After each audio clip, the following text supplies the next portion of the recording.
Thank you very much. I'm going to be a bit of a boring lawyer about the debate that's happened so far because there is some law on this issue of are unilateral sanctions lawful. It's not going to be the main target of my talk. What I wanted to do is tell everyone who doesn't already know what the European Court has said about targeted sanctions, because it's had quite a lot to say about them. What I'm not going to talk about is whether sanctions are effective or not, whether they do their job as a matter of policy. And I'm not going to talk much about the issue that we've been on so far, although I will just say something about it, given what everyone else has said, which is the issue of are unilateral sanctions unlawful in international law. Now, just stepping back a moment, what do we actually mean by unilateral sanctions? I think what everyone has been talking about is sanctions imposed by anyone who isn't the United Nations. So just to be clear, at the moment there are lots of economic sanctions, meaning asset freezing measures and travel bans, imposed on individuals, people and companies. Now, some of these sanctions are imposed by the UN, which means that every UN member state, nearly 200 countries, have to implement them as a matter of international law. But there are also sanctions imposed by the European Union as a subsection of the UN, sometimes implementing UN sanctions, but sometimes acting on their own. And some of the debate, I think, has been about, is that actually itself a violation of international law? And then there are countries like the United States, Australia, Switzerland, not part of the EU, who also impose sanctions just themselves as a matter, not part of the UN, not part of the EU. Now, as far as I know, but others in the room know much more about this, the ICJ has said that economic sanctions of that kind don't have to be imposed by the UN.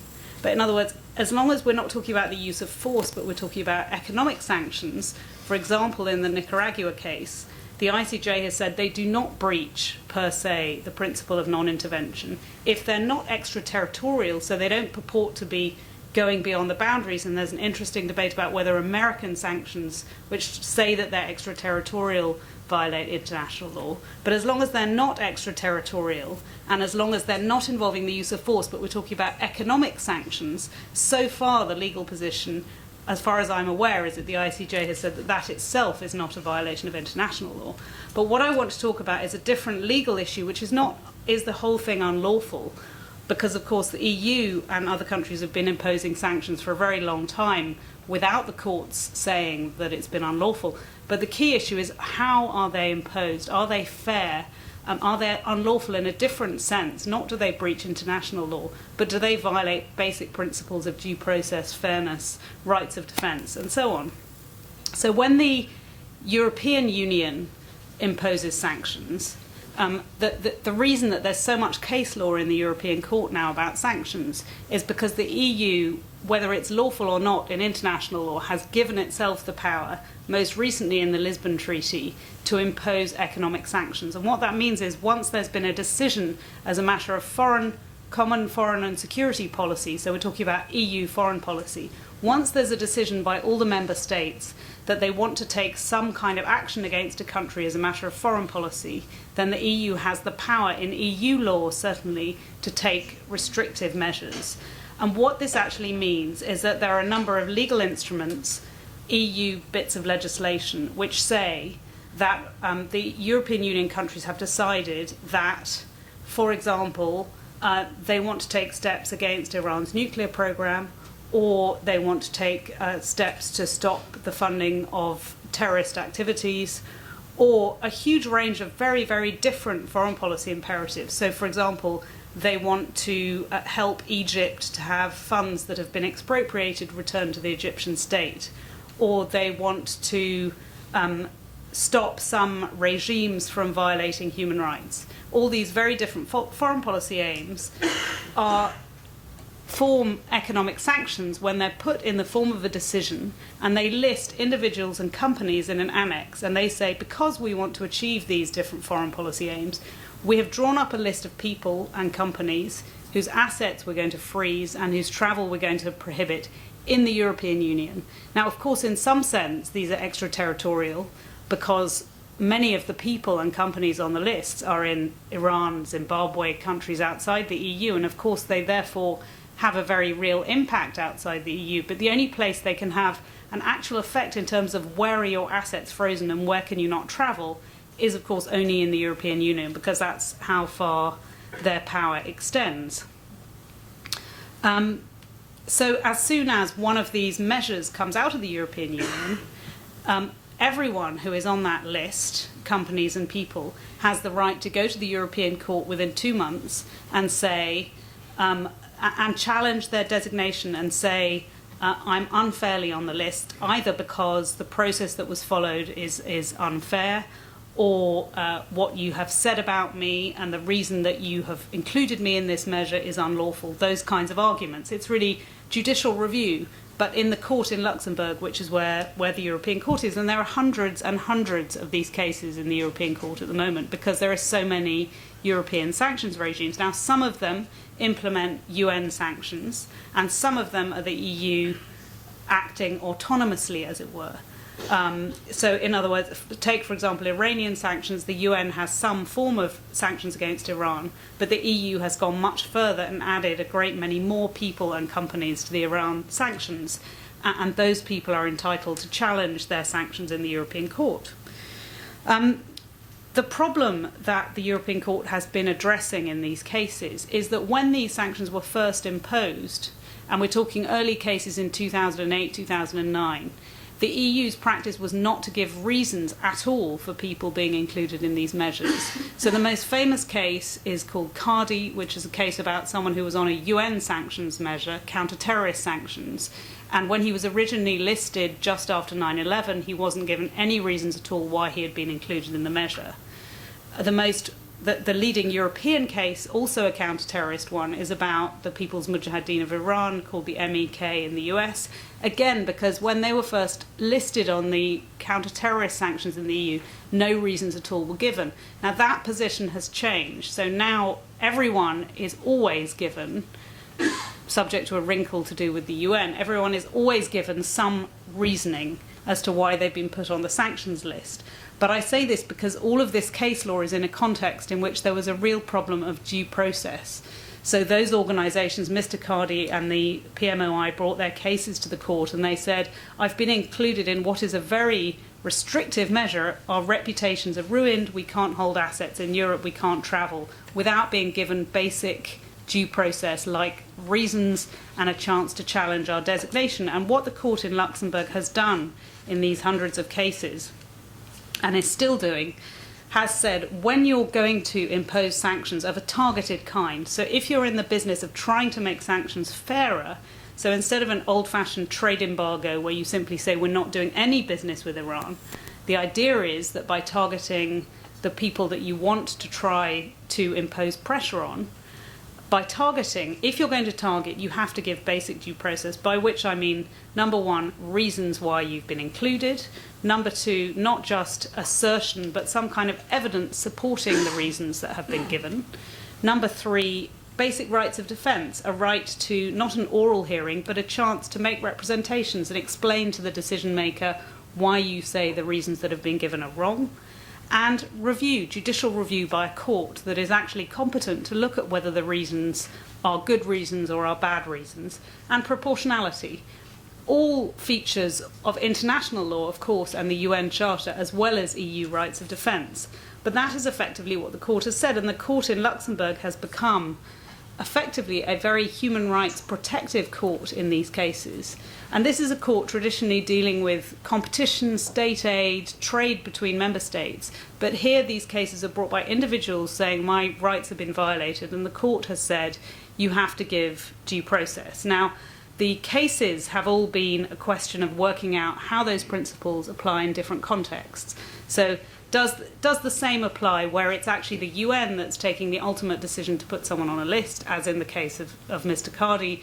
Should the court take the same approach to reviewing, for example, the evidential basis for a designation where it's the UN or the EU? Should they take the same approach to counter-terrorist sanctions as they take to sanctions imposed on a regime like Burma or Zimbabwe, or a former regime like Egypt and Tunisia, all these very different foreign policy contexts that I talked about at the beginning?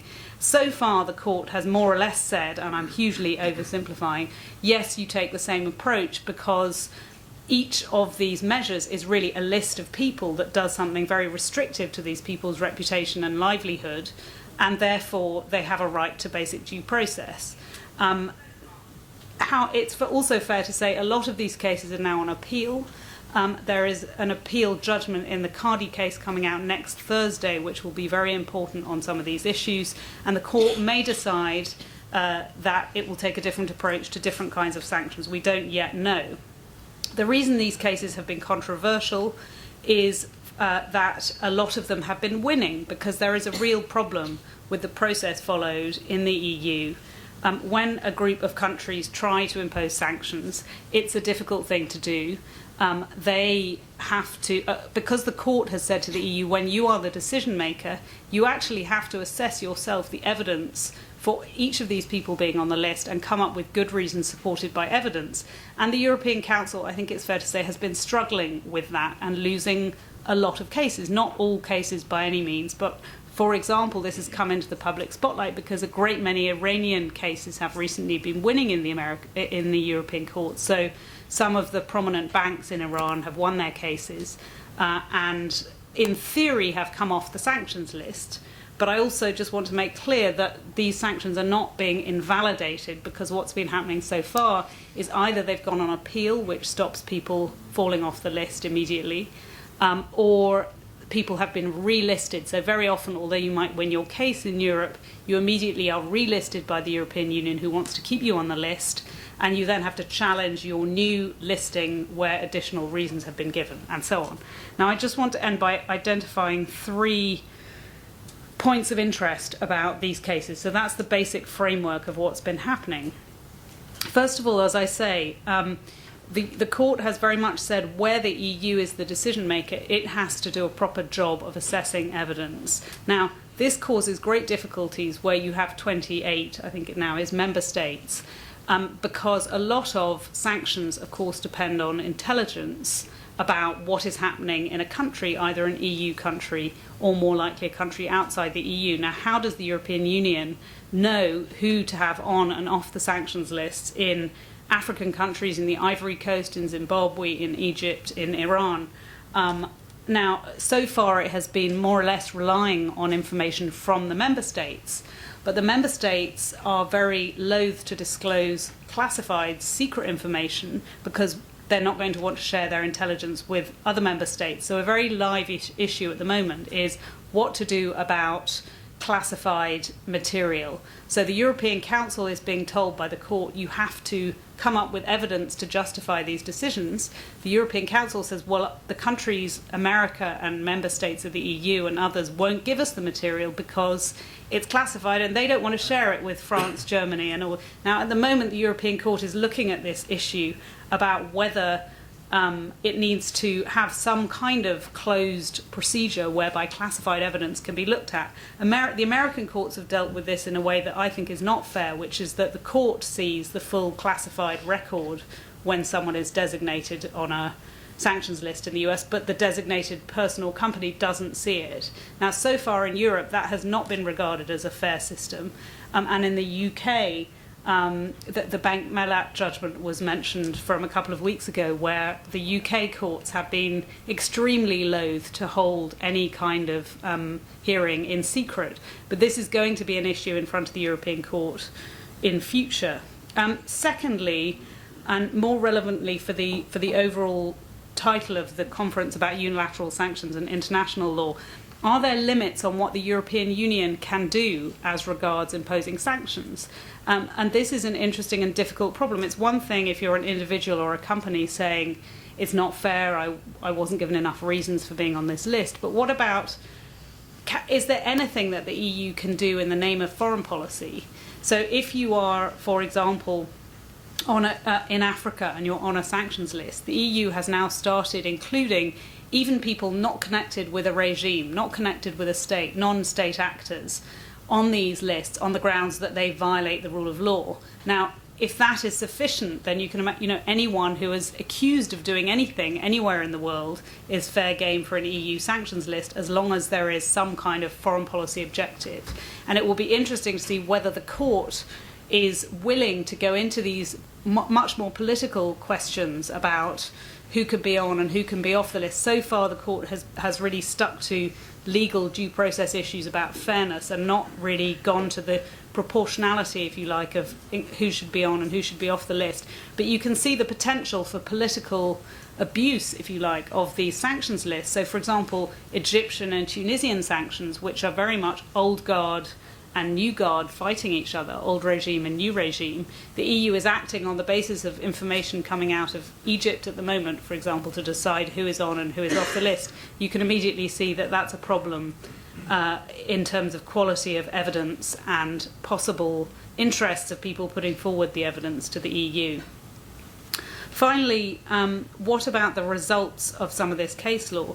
Well, ironically, a lot of these cases that have been winning, particularly Iranian cases recently, have, I think, resulted in less targeted sanctions starting to come out of the European Union. So now, instead of very focused asset freezes on certain people and companies, the EU has started.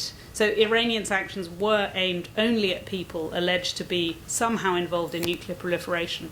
Now they've been expanded, so they're aimed at anyone assisting the government of Iran in some way, which is obviously a very different thing. But also they are now general prohibitions, so no Iranian bank can do business with any European bank, for example. Now that is not aimed at an individual. If you're a bank on the list of companies whose assets are frozen, that's one thing, because you can then challenge your designation. But there are now these very broad prohibitions on different kinds of transactions, which are much harder to challenge. So ironically, if you like, perhaps the effect of some of the case law is that targeting is just too difficult, and the EU is going to much broader trade sanctions. And one final result, I think, of the litigation is a real change in UN process. And this has been a very interesting result of European litigation on targeted sanctions. Part of the reason for where we started this symposium is sanctions ought to be imposed by the UN, but there's a real problem with the UN imposing sanctions. The UN has no court. The UN has no judicial review process at all. So if you're on a UN sanctions list, unlike an EU sanctions list, there's no one you can go to and say, I'm entitled to reasons, I'm entitled to a hearing.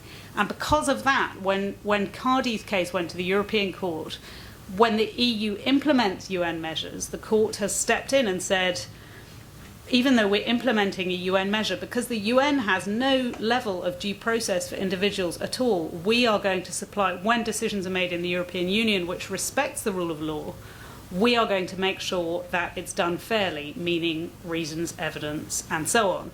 Now, in response to criticism by the European Court, amazingly, the United Nations now has some level of due process for one of its sanctions lists, which is the counter-terrorist Al-Qaeda sanctions list, in the form of an ombudsperson.